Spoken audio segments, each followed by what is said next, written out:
Vozes de mortos, vozes do além. Quando se fala nisso, a primeira ideia é de terror, de medo, de ameaças. Mas com esta mulher não é assim, porque ela não é uma dessas feiticeiras que aparecem por aí, ou um produto da desinformação, da ignorância. Pelo contrário, é uma escritora respeitada por críticos e intelectuais. Uma mulher sem qualquer ligação com religiões, com misticismo. Uma mulher conhecida pela seriedade, pela inteligência. Ela é Hilda Hilst, que surpreendeu todo mundo há algum tempo ao afirmar pura e simplesmente que estava gravando vozes misteriosas, vozes de mortos. Para conseguir isso, Hilda repete a experiência de um sueco, Fredrik Jurgensen.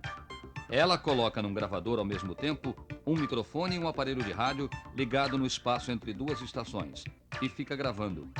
Gravando vozes que só podem ser identificadas com muita paciência e que nem todo mundo consegue ouvir.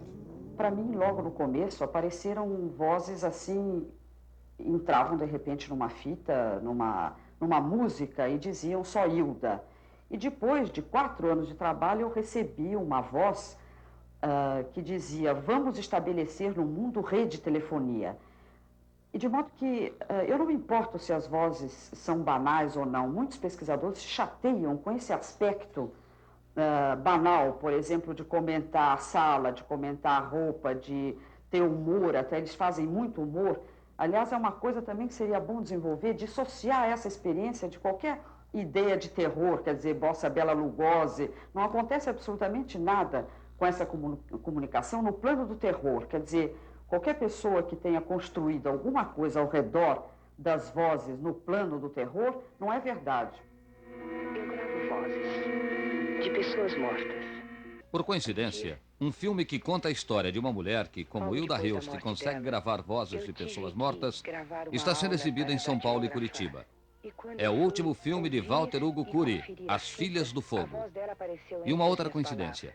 Walter Hugo Cury é amigo de Hilda Hilst, embora ele se recuse a admitir que o filme tenha sido inspirado nas experiências de Hilda. E o clima de suspense do filme, muito elogiado pela crítica, que vê nele o melhor trabalho de Walter Hugo Cury, não é bem o clima de Hilda quando ela fala das vozes misteriosas. Você já teve algum contato com um cientista para estudar junto com você esse problema, essas vozes? Bom, eu tenho alguns amigos cientistas que são pessoas ótimas e, naturalmente, a gente também dá muita risada porque esse fenômeno é um fenômeno praticamente inexplicável em termos de ciência. Então, eu conversando com eles e tudo, eles acreditam no fenômeno, porque eles sabem que eu não ia fazer uma fraude do fenômeno, né? Mas as pessoas, os cientistas amigos meus que eu conheço, que são pessoas extraordinárias, como o professor César Lattes, o professor Mário Schemberg, eles acham o fenômeno bastante interessante, mas naturalmente cada um tem o próprio trabalho para fazer. Você acha que as pessoas devem acreditar nessas gravações? Eu não acho se devem ou não, eu acho que é um problema delas, porque eu, por exemplo, não pertenço a nenhuma seita, não é? E faço a gravação completamente, vamos dizer, dissociada de religiosidade, né? Então eu converso normalmente, aliás, se você começar a colocar posturas e rituais, as vozes disseram para o Jurgensen que não gostam desse tipo de contato com certa ritualística, essa coisa toda. Então agora, meus irmãos, não há nada disso. Você conversa normalmente, as vozes aparecem sim ou não. Não há nenhuma religiosidade junto com esse fenômeno. Ouça agora uma das primeiras vozes que Hilda conseguiu gravar. Era mais ou menos 11 horas da noite, estavam tocando uma música e, de repente, aparece o meu nome nessa fita.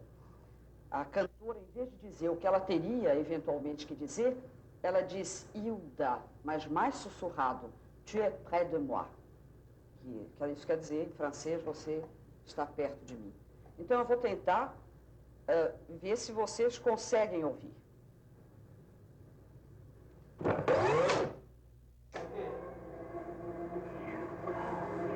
Preste atenção.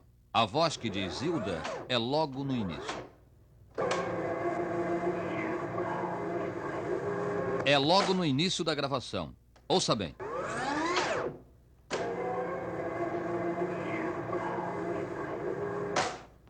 Uma experiência impressionante. Hilda acredita que conseguiu gravar a voz da própria mãe.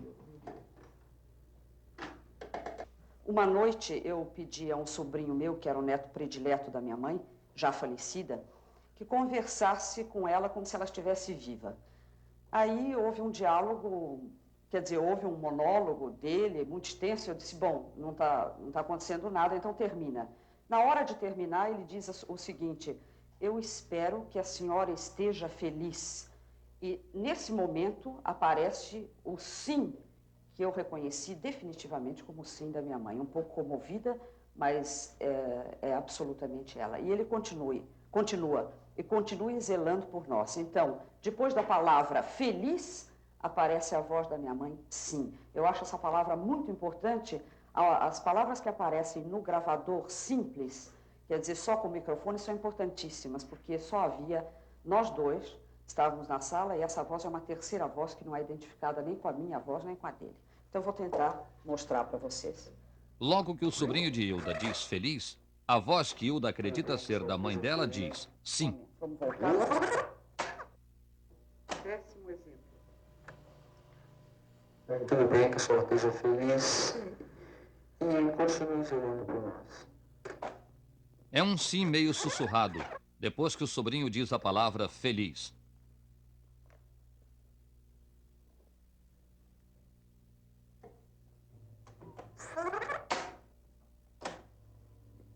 Tudo bem que a senhora esteja feliz e continue zelando por nós. Agora é uma voz bem difícil de se ouvir. É uma voz que diz querido no meio da frase dita por uma amiga de Hilda. Uma prova de que estivemos aqui. Uma prova que eu estiver aqui junto, presente. Uma prova que eu estiver aqui junto, presente. Prova que eu estiver aqui junto, presente. O psicólogo Cesário Morey crê na honestidade de Hilda, mas acha que as vozes podem vir da própria mente dela. Não há dúvida, essas gravações, elas são possíveis de serem realizadas, apenas há várias hipóteses que a ciência hoje apresenta para explicá-las. Uma das hipóteses principais, que parece ser a mais aceitável, inclusive pelos parapsicólogos, pelos grandes cientistas que estudam esse campo do psiquismo humano, é aquela de que esses fenômenos são provocados pela própria criatura humana. O nosso cérebro tem recursos extraordinários de poder não só gravar uma fita, como impressionar uma chapa fotográfica, de tal forma que, ao se tirar uma fotografia do rosto de uma pessoa, o que sai é o pensamento dessa pessoa, como aconteceu com Ted Sérios. No fato das gravações, também essa hipótese é válida. Nós podemos admitir que, na realidade, os fenômenos que estão ocorrendo atualmente no campo da ciência, principalmente a ciência que estuda o cérebro e os poderes do cérebro da criatura humana, quando o nosso cérebro está numa determinada frequência, na chamada frequência alfa ótima, nós verificamos que poderes extraordinários ainda estão para serem estudados quando eles são provocados por criaturas superdotadas.